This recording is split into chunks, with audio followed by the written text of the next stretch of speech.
Félicitations monsieur, vous êtes engagé au poste de sélectionneur. Ah bah écoutez, je vous remercie. À bientôt. Au revoir. Bonjour, oui, je venais pour le poste de sélectionneur, mais j'ai cru comprendre que vous avez déjà engagé quelqu'un. Non mais vous inquiétez pas, plus on est de fous, plus on rit. Bah écoutez, super, je vous remercie. Parfait. Suivant. Non les Camerounais là c'est trop, là j'abandonne, franchement vous êtes trop fort. Vous êtes trop fort. À chaque fois je me dis, on peut pas aller plus loin. À chaque fois je me dis, là c'est le maximum, ils peuvent pas faire pire. Et à chaque fois vous arrivez encore à aller plus loin. C'est incroyable, cette équipe nationale, elle est incroyable les gars. C'est un cirque. C'est un cirque à ciel ouvert les gars, je vous le dis. Non mais déjà, je vous le dis, déjà quand on a appris que c'était le président de la République qui allait choisir un des sélectionneurs qui allait être proposé par la fédération camerounaise, par Samuel Eto'o, on s'est dit, bon déjà là c'est bizarre. Que c'est le président de la République qui doit trancher, ça me semble un petit peu bizarre. Quand t'apprends que derrière ça, non, on n'est même pas là, on en est encore plus loin, que c'est même pas le président de la République qui va sélectionner un entraîneur qui aura été proposé par la fédération, mais que c'est directement le président de la République qui choisit un entraîneur de lui-même. Il se réveille un matin, il se dit, ouais tiens, voilà le premier entraîneur que je vois dans la presse, ben, je vais le choisir. Maintenant on a encore atteint un stade beaucoup plus élevé. Dites-vous là, aujourd'hui, l'équipe nationale du Cameroun, elle aura 2 sélectionneurs. Il y a 2 sélectionneurs là pour l'instant qui doivent se disputer en duel pour savoir qui sera le vrai sélectionneur pour le coup. Il y a un sélectionneur proposé par la fédération camerounaise et un sélectionneur proposé par la République du Cameroun. 2 sélectionneurs différents. Vous imaginez les gars ou pas? Vous imaginez ou pas les gars? C'est la première fois de ma vie que je vois ça. Un coup d'état dans une sélection avec 2 sélectionneurs différents. C'est comme si c'était un pays avec deux présidents par exemple. C'est comme si t'avais un royaume avec 2 rois. Non les gars, là je vous dis vraiment, là c'est trop. Parce que je vais vous dire une chose les gars, faut pas croire que quand je dis il y a 2 sélectionneurs, c'est que c'est 2 sélectionneurs qui vont travailler ensemble. 2 sélectionneurs qui vont travailler l'un avec l'autre. Avec un qui va être le sélectionneur principal et l'autre ça va être l'entraîneur adjoint. Parce que ça à la limite, c'est déjà arrivé. Des sélections qui choisissent 2 sélectionneurs à la fois, ou même 3 ou même 4, ça peut arriver. Mais là non, c'est 2 sélectionneurs différents. C'est 2 sélectionneurs qui sont censés être les numéro 1. 2 sélectionneurs qui ont été nommés par 2 personnes différentes. C'est pour ça les gars, je vous le dis, je me demande vraiment jusqu'où elle va aller cette histoire. Ça va se terminer en octogone? Le gagnant c'est lui qui va devenir le sélectionneur du Cameroun? Faut m'expliquer les gars, je comprends pas comment c'est possible d'en arriver là. Il y a un sélectionneur qui est déjà en place, ok c'est bien. Le mec, je crois même qu'il a quasiment signé, ou s'il n'a pas signé peut-être. C'est bon, voilà, t'as un sélectionneur, passe à autre chose. Qu'est-ce que tu vas encore ramener un autre sélectionneur? Parce que là, on rigole, mais là, ça devient très grave. Là, encore une fois, tu t'affiches aux yeux du monde entier. Encore une fois, tu ridiculises avec toi tout le continent africain. Tu t'affiches tout ton continent avec toi. Et c'est ça le problème. On parle encore une fois d'une sélection comme la sélection camerounaise. Je vous le dis à chaque fois, cette sélection qui est l'une des plus grandes nations de l'histoire du football africain. Cette sélection qui est une nation historique, avec des joueurs emblématiques, avec un palmarès exceptionnel, avec un grand parcours dans l'histoire des sélections. Bref, on va pas revenir là-dessus. Mais aujourd'hui, quand tu tombes aussi bas, quand t'es le Cameroun, et que tu tombes aussi bas, franchement, ça fait mal, les gars. Je vous dis la vérité, ça fait mal. On peut en rigoler, on peut un petit peu critiquer ça, mais je vous le dis personnellement, ça fait pas plaisir à voir. Ça fait pas plaisir à voir, et je vais vous dire une chose, les gars, ça peut aller très loin, cette histoire. Ça peut aller très loin, parce qu'il faut savoir, on sait très bien comment ça se passe. On sait très bien comment ça se passe normalement quand t'as une république, quand t'as un pays, quand t'as un état, quand t'as un gouvernement qui vient rentrer dans les affaires footballistiques du pays, dans les affaires sportives du pays, ça peut aller vite vers la sanction. Alors souvent, on va pas se mentir, la FIFA ferme les yeux. Souvent, ils disent rien parce que, on va pas se mentir, aujourd'hui le football et la politique c'est très lié. Et ne pas du tout faire entrer la politique dans une équipe nationale, c'est impossible aujourd'hui. Mais là vraiment, t'as atteint un niveau qui est ultime. T'as atteint le summum à ce niveau-là. Là vraiment, t'as clairement abusé justement du laxisme que pouvait avoir la FIFA. Mais si demain, Infantino, le président de la FIFA, il dit, ben, au bout d'un moment, la fédération camerounaise, elle est bien gentille, le gouvernement camerounais, il est bien gentil, mais au bout d'un moment, rentrer comme ça dans les affaires footballistiques du pays, ça va 2 minutes.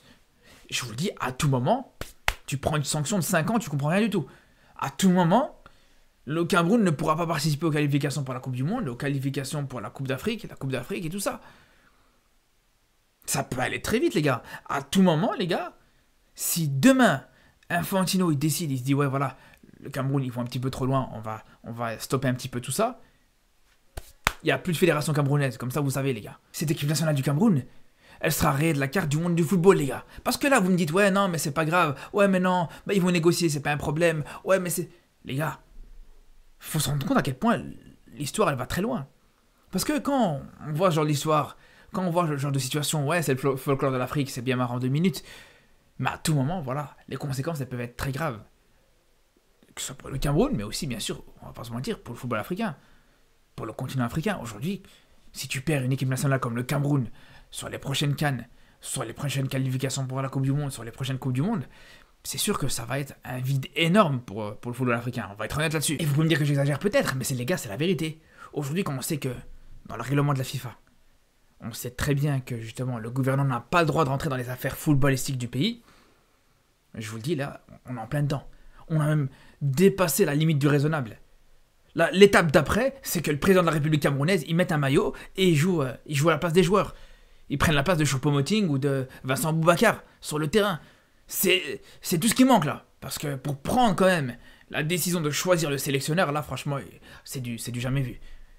Mais bref, on a même encore dépassé ce stade-là, les gars. Là, le problème du président de la République qui choisit le sélectionneur, ça c'est une chose. Mais là, on en est à ce stade aujourd'hui où tu as 2 sélectionneurs. Entre le Belge Marc Brice qui vient juste d'être annoncé là. Il vient d'être annoncé. Il y a 3 jours d'ici. Il a été choisi par le président de la République, comme je vous le disais. Et aujourd'hui, on apprend que demain, ou même dans 2 jours, Samuel Eto'o va choisir aussi son sélectionneur à lui. Et ça doit être entre Hervé Renard, entre Pesero, le sélectionneur du Nigeria, ou alors Fabio Cannavaro. Ça va être un de ces 3-là.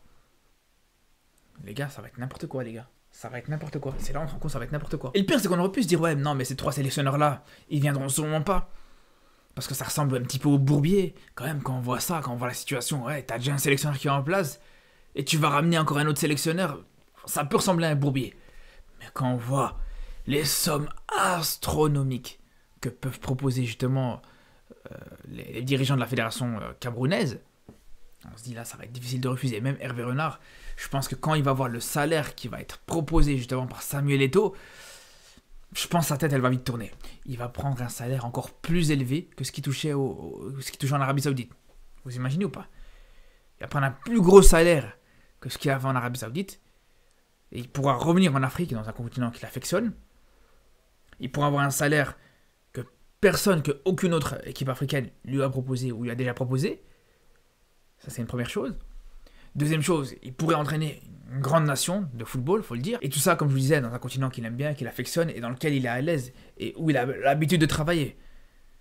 C'est pour ça, comme je vous disais, je pense malgré ces conditions un petit peu compliquées, malgré cette situation un petit peu clownesque, faut le dire, parce qu'il n'y a pas d'autre terme, ça serait pas impossible de voir Hervé Renard dans 2-3 jours débarquer, faire ses valises, arriver et découvrir qu'il y a déjà un autre sélectionneur qui est en place. Alors là, franchement, j'attends vraiment de voir la suite, les gars. Je m'attends...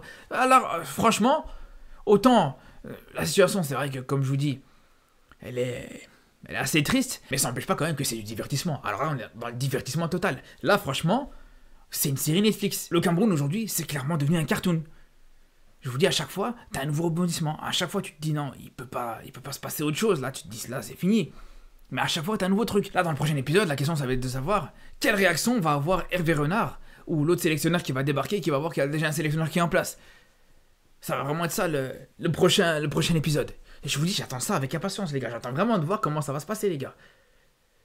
Est-ce que aujourd'hui, tu auras justement le sélectionneur qui est en place, qui va rester là et qui va assurer ses fonctions? Est-ce que tu as le nouveau sélectionneur qui va arriver et à ce moment-là, le sélectionneur belge, il va se faire virer alors qu'il n'aura même pas fait un seul match, ce qui serait déjà complètement clownesque. Ou alors je sais pas quel autre scénario on pourrait avoir. D'ailleurs, dites-moi vous dans les commentaires quel autre scénario vous imaginez. Parce que je pense qu'on peut tout avoir, on peut absolument tout avoir. La seule limite, c'est notre imagination, les gars. C'est même tout à fait possible, les gars, qu'on va voir ces 2 sélectionneurs-là qui vont travailler ensemble, qui vont être 2 sélectionneurs à la fois, l'un avec l'autre pour le Cameroun, sur les prochaines compétitions. C'est une possibilité, les gars. Mais je vous le dis, il n'y a rien qui me surprendrait maintenant. Il n'y a plus rien qui peut me surprendre. Mais bon, je vais pas parler trop vite parce que j'avais dit ça sur ma dernière vidéo sur le Cameroun, mais j'ai encore été surpris, je vous dis la vérité. En tout cas, voilà. On va suivre ça bien sûr avec beaucoup d'attention. Je vous dis la vérité les gars, je pense pas que ça va être ma dernière vidéo sur cette situation-là. Il y aura encore une évolution dans cette situation. Donc je vous dis à très très vite. D'ailleurs on sera en live ce soir pour en parler ensemble. Donc je vous dis à ce soir et surtout d'ici là. Prenez soin de vous.